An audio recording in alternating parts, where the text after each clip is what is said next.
Hello everyone, and welcome back to my channel, True Crime and Felines. For my returning subscribers, welcome back my feline friends. If you are new here, my name is Brandy, and every Friday I bring you a true crime case or mystery with one or more of my 14 felines. And I don't have any right here right now. I usually have one right here. They'll show up later, I swear. I hope my videos are entertaining enough for you to hit that subscribe button and become a feline friend. So this week's case is a weird one. When is the last time that you heard about a community rallying around the murderer? I'm not talking someone who took out like a pedophile or another murderer, or like what happened with Ken Rex McElroy in Skidmore, Missouri. Or that they think the murderer is innocent. They know this murderer did it, but they didn't seem to care. An 80-year-old woman is shot in the back 4 times, and yet the community supports the murderer. So let's get started. Bernhardt Tiede II was born August 2nd, 1958, and he went by the name Bernie. His father was actually an immigrant that immigrated to the United States in 1926 as a child. Bernie Sr. would meet his wife and marry her in 1957, and Bernie Jr. was born the following year. Now in 1960, when Bernie was 2 years old, his mother died in a car crash. His father was driving the car and never fully forgave himself for what happened and would drown his sorrows in some heavy drinking. However, in 1963, Bernie's father would remarry and Bernie would gain a stepmother. But again, at 15 years old, Bernie would experience death as his father would pass away, leaving him with his stepmother. Do you have to jump right in front of the camera? Okay. Now, losing the primary of the household became hard, so in order to help the family earn money, Bernie would start working at a local funeral home after school. At first, he was just kind of doing janitor duties, keeping the yard picked up, cleaning up the funeral home, but then he started participating in a lot of the funeral services. Bernie decided he liked this type of work and he liked being there and comforting the families in their time of need. So in 1976, Bernie graduated high school and he would start working in a funeral home in Louisiana. By 1985, Bernie would leave Louisiana and get a job as an assistant director in a funeral home in Carthage, Texas. Now, Carthage, Texas was a pretty smallish town, but it had a lot of wealthy people in it. Bernie was very pleasant working at the funeral home because he liked what he did and soon became well known and popular in the community. He was known as the most good-hearted person because of the way he would comfort families and make them feel better when they lost a loved one. He was also involved in a lot of local community groups.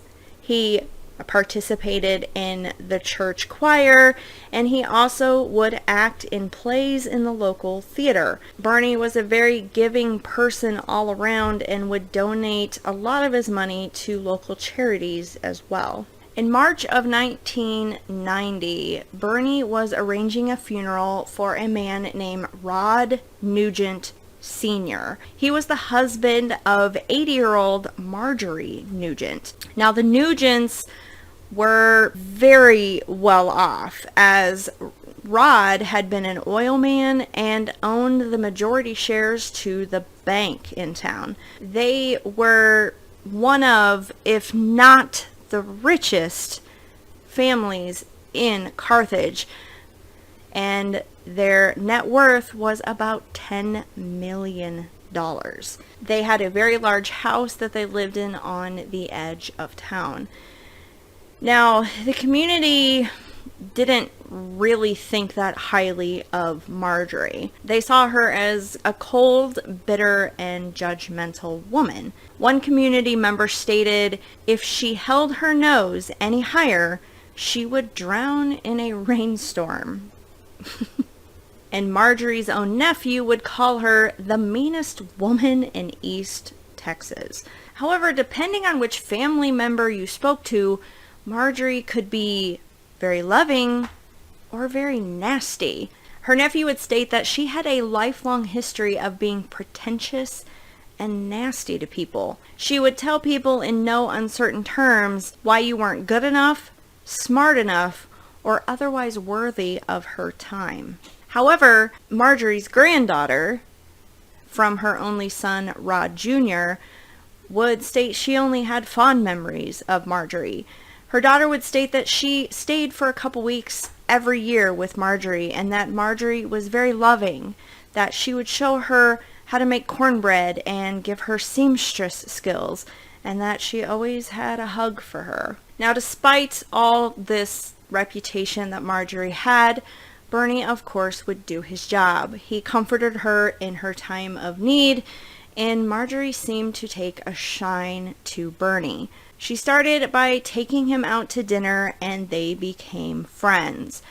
Marjorie then would offer him a part-time job. To start with, Marjorie hired Bernie to be her assistant slash caregiver. Marjorie couldn't see well. She was actually legally blind. She could see a little bit.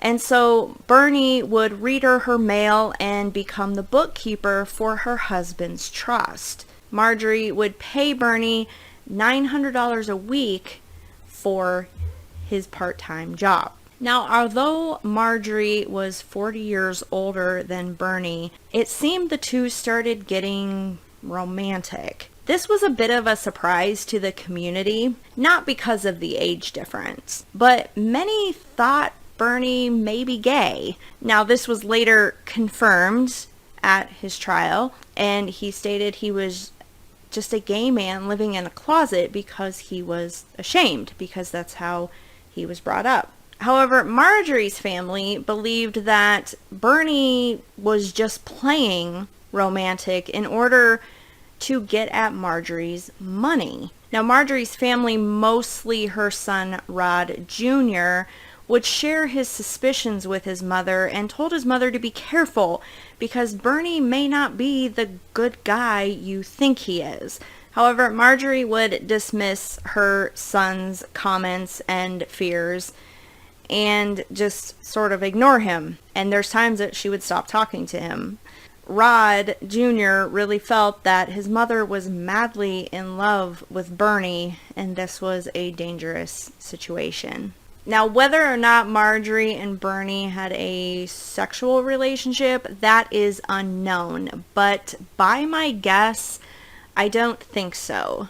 He was always talked about as being her companion and friend, so I think it was more of an emotional relationship and not a physical one.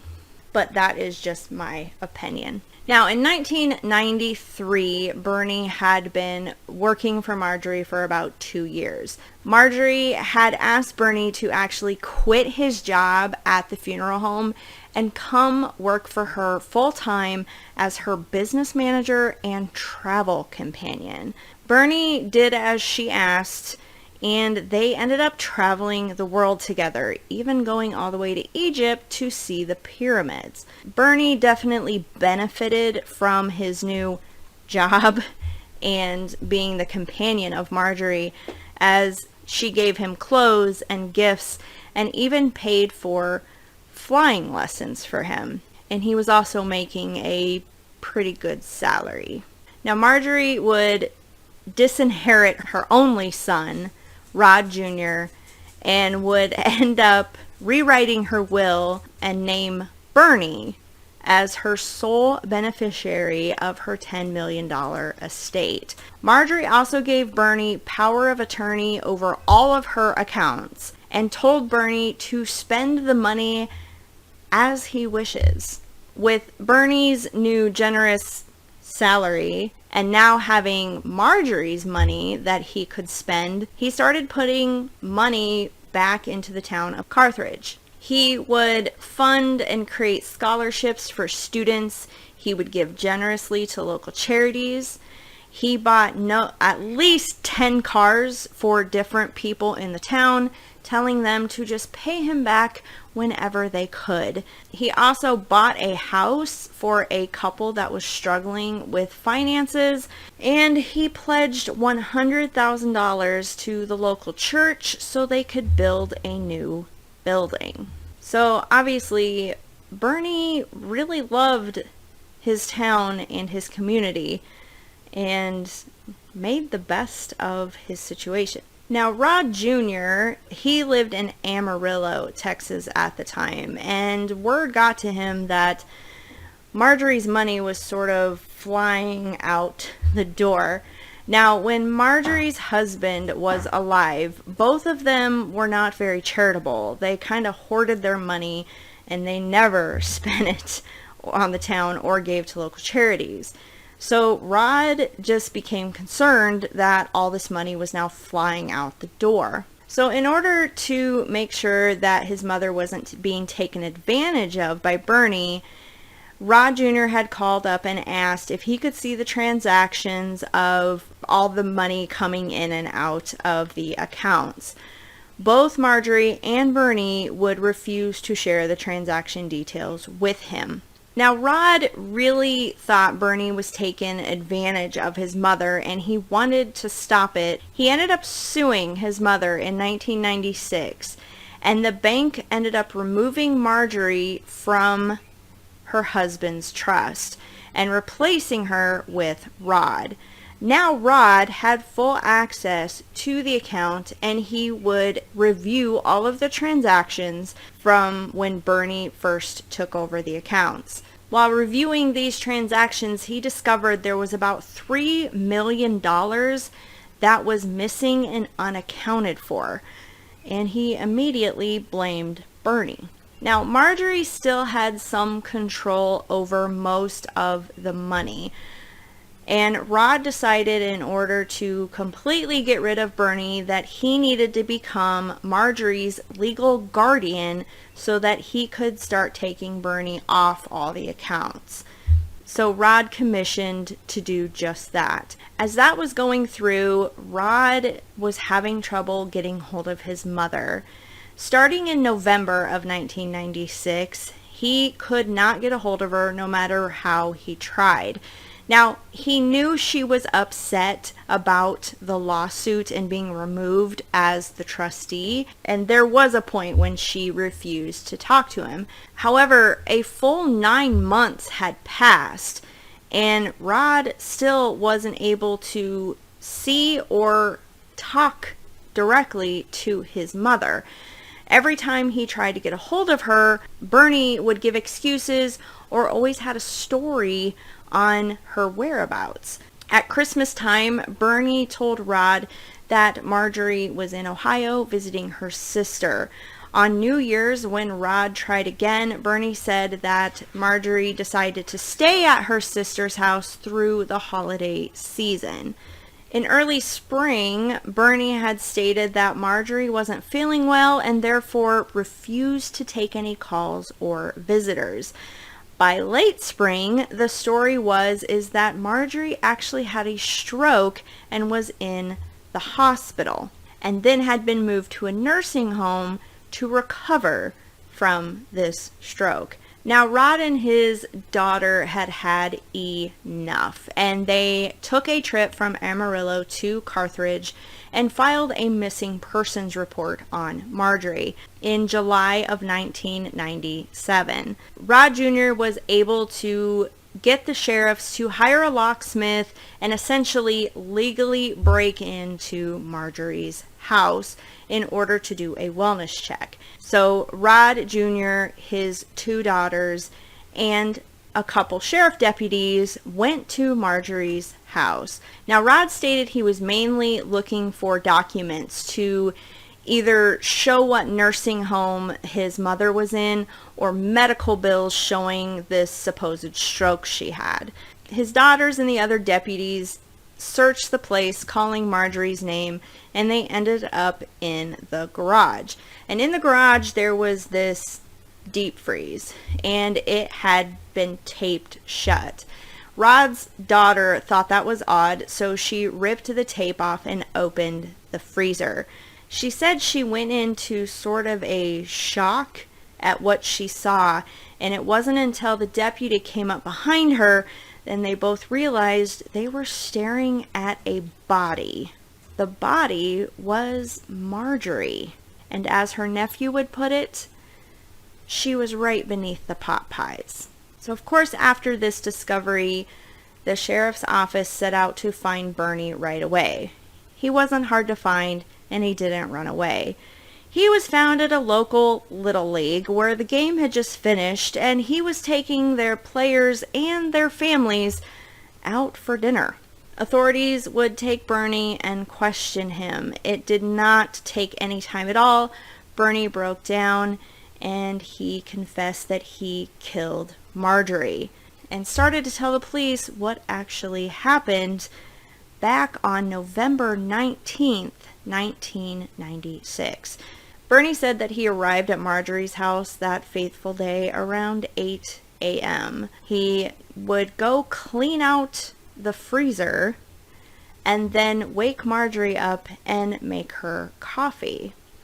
They would have coffee together, and then he left to go take a shower and then came back saying he would go with her to run errands. When he got back to the house, he grabbed a rifle that they used to shoot armadillos with in the garden, and Marjorie was waiting outside for him. He said he took the rifle, and as she bent over to pet her dog, he shot her in the back 4 times. He then dragged her body to the freezer, stuck her in it, and then loaded it up with frozen pot pies on top. He taped the freezer shut and left the property. He said later that day he had a dress rehearsal for the play Guys and Dolls that he was starring in, so he went and attended that and then took the whole cast and crew out for pizza using Marjorie's credit card. When asked why he shot Marjorie, Bernie would reply that she had become very hateful and possessive lately, and he had snapped. She stated he was controlling his life and would talk bad about his friends and the town he loved. He also admitted that he would use more of her money after her death for civic activities, gifts to schools and academic organizations, and helping community members start a business in the town, and other charitable stuff. Now, there was evidence that he had helped himself to Marjorie's money to the tune of $3 million. Remember that missing $3 million? And he had put it in a Swiss bank account, allegedly. Now, in the court of public opinion, the community loved him. They thought he was a saint. Due to his prior reputation of being that, funeral home director that just was beloved, and then his generous charitable giving, it was hard to cast him in a bad light. And of course, the community saw Marjorie as this cold, bitter woman, so they didn't seem to really care that she was gone. Now, they didn't think Bernie was innocent. It was kind of obvious that he did do it, but they were like, well, she was mean and he was awesome, so maybe just go a little easy on him, He knows he did wrong. The local church that Bernie was a part of would pray publicly for him every Sunday. We're not talking about in church. We're talking about they would go out in the streets and pray with the community for Bernie every Sunday. There was a local women's group who actually attempted to raise the $1.5 million to bail him out, and they got really close. So that prompted the DA of adding the theft of stealing $3 million onto his charge of murder. And so it upped his bail from 1.5 million to 2.7 million just to keep him in jail. Remember, Carthage was a wealthy town, so I'm sure with the whole community behind Bernie, it wouldn't be too hard to raise $1.5 million. The judge actually would also request a change of venue to get a non-biased jury. Usually, potential jurors want to fry someone. It's hard to find someone that has like a non-bias, but this was the opposite. They couldn't find anybody that wanted to convict Bernie, so they had to do a change of venue to get a non-biased jury. In one interview with a potential juror before the venue change, it was a woman, and she stated straight to the attorneys that if I'm put on this jury, I'm going to vote to acquit him because he's a nice guy and Marjorie was just despicable. So after the change of venue, the trial finally started in 1999. Bernie's attorneys would state that Marjorie became possessive over him and his life. Now, the problem is that in his written confession, Bernie admitted that he had often fantasized about hitting Marjorie in the head with a bat, but that he finally decided to shoot her so she wouldn't suffer.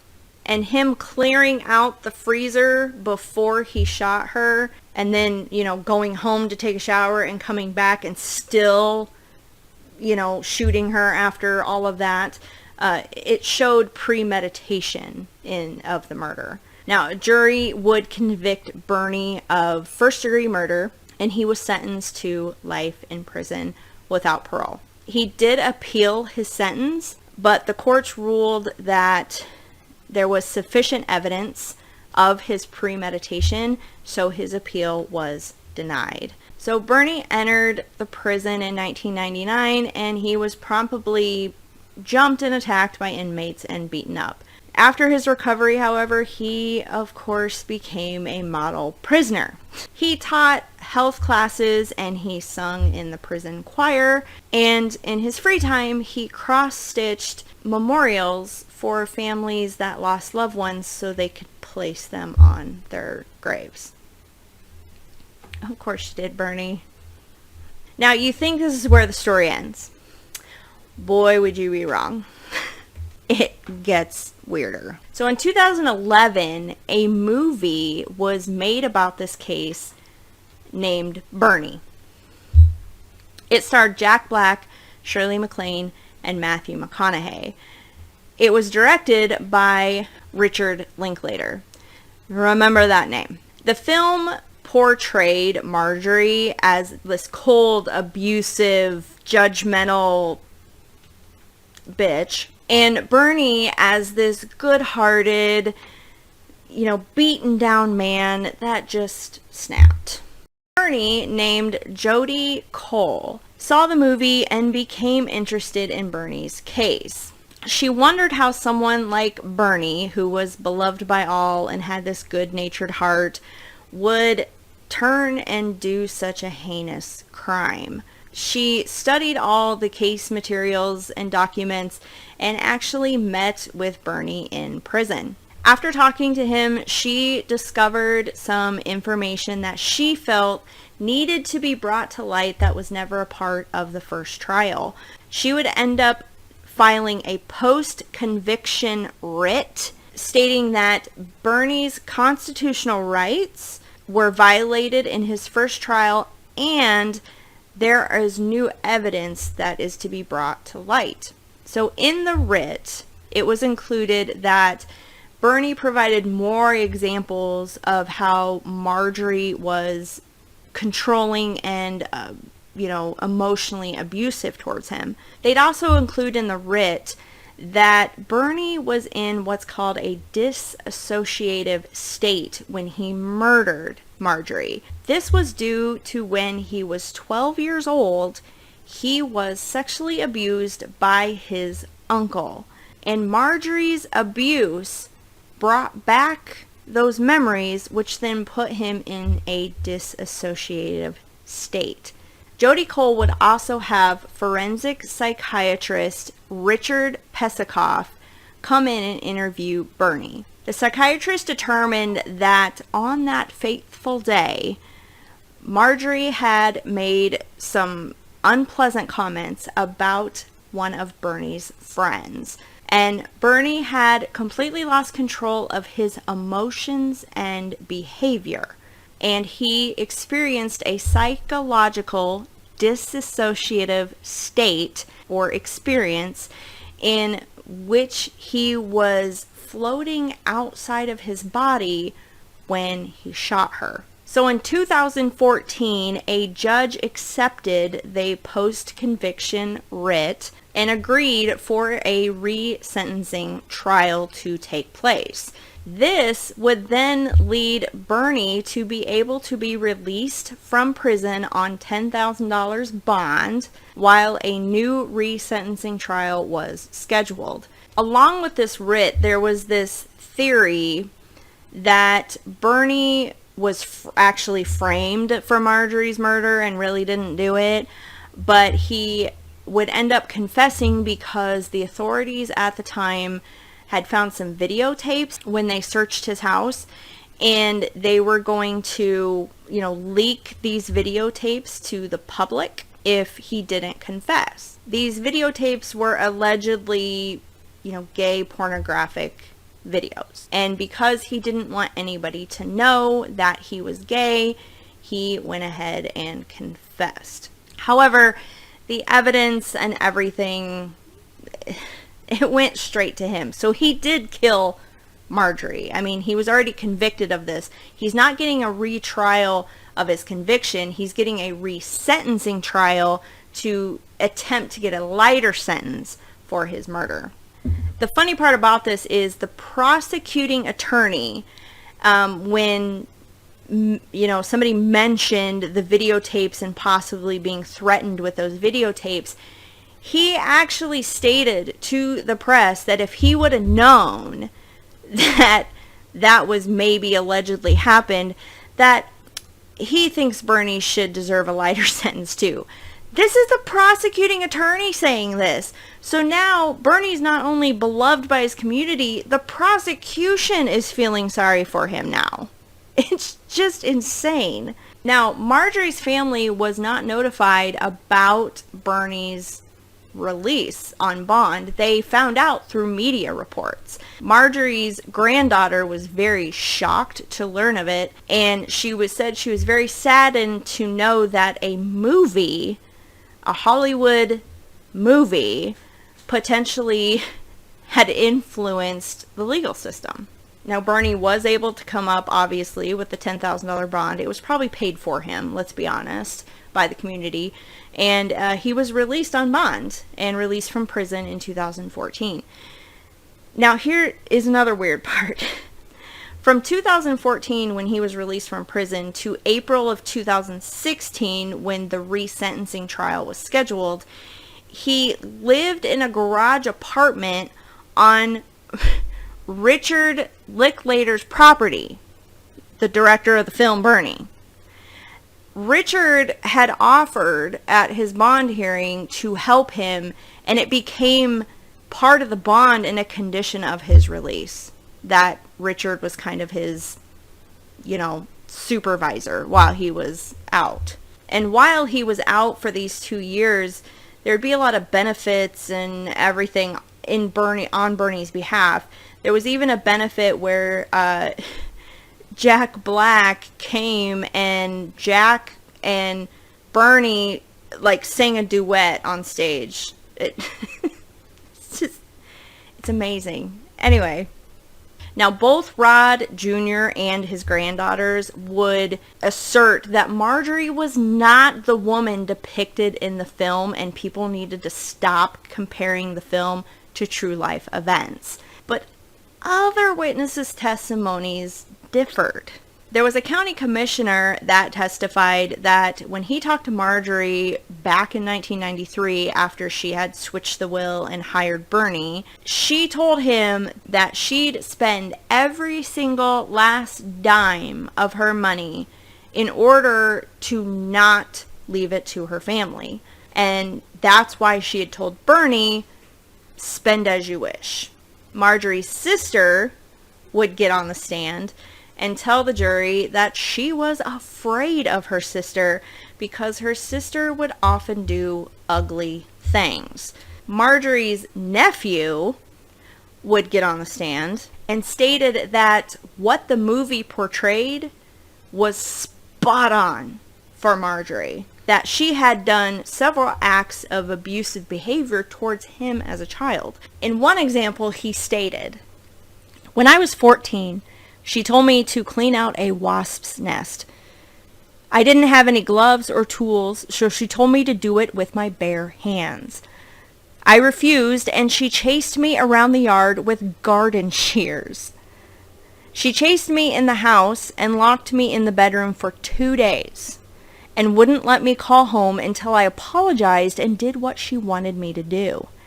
Finally, when Aunt Marge went to the grocery store, the maid, sympathetic to my plight, unlocked the bedroom door so I could get to the phone and beg my mother to come rescue me. She did, and that is the last time I went to Aunt Marge's house." Other experts would get on the stand and state that if Bernie really was in a dissociative state when this happened, usually the person in that state will report memory loss or amnesia. You know, a lot of times you hear everything went blurry, don't know what happened, when I woke up there was blood everywhere, you know, stuff like that. Bernie never mentioned any of that. A psychiatrist for the prosecution, who had interviewed Bernie shortly before the trial, had stated that he could find no connection between Bernie's abuse as a child and Marjorie's murder. That the relationship he had with Marjorie, although strained and tense, did not closely resemble a domestic violence situation. He went on to say that Bernie showed signs of narcissism and antisocial personality and would not guarantee, if freed, if he would not engage in duplicative behavior. Other witnesses that were called to the stand were testified that Bernie was in fact money hungry, as once he was overheard on the phone with a woman from Louisiana, where he used to live, and she was telling him that she really needed the money back that she loaned him a couple years prior. Another story that was told, Bernie, when he left Louisiana, he left suddenly, like he up and left. There was no plan. And that was due to the funeral home that he worked at had some funds missing and an investigation had been started. The prosecution would go on and state that the real reason that Bernie killed Marjorie was because her son, Rod Jr., now had access to the transactions on the account and could track where the money was going. And that if he proved to Marjorie that Bernie actually stole that $3 million and put it in a Swiss bank account, that Marjorie would end up cutting him off completely. After 4 hours of deliberation, the jury came back and issued a new sentence of 99 years in prison with the possibility of parole. A week later, an appeal would be filed, of course. The court did end up dropping the charges of stealing $3 million. So Bernie was never charged with any financial theft. But they upheld his 99-year prison sentence with the possibility of parole. So Bernie will be eligible for parole in the year 2029. He will be 71 years old. Marjorie's granddaughter has since started a nonprofit organization to spread awareness about elder financial abuse. Now, it's reported that Bernie is very remorseful for what happened, and when someone asked him, why didn't you just leave? You know, why'd you kill her? You could have just left. And Bernie stated, oh, I can't do that. I was all she had. He was also asked, like, why didn't you just get rid of the body? You know, it's hard to charge somebody with murder when there's no body. And he stated, "No, I couldn't do that either. I wanted to give Marjorie a proper burial because everyone deserves a proper burial." So was Bernie a good man that snapped due to past trauma? Or was he really a con man that hid his intentions very well? And overall, if a well-loved person takes the life of somebody with like a nasty attitude, should they get a lighter sentence? And does Bernie really have $3 million in a Swiss bank account that's probably waiting for him when he gets out of jail? What are your thoughts on this case? I'd love to hear them in the comments down below. If you'd like to become a feline friend, please hit that subscribe button. And we will be back next Friday with another true crime case or mystery. Thanks for sticking around, guys. I really appreciate it.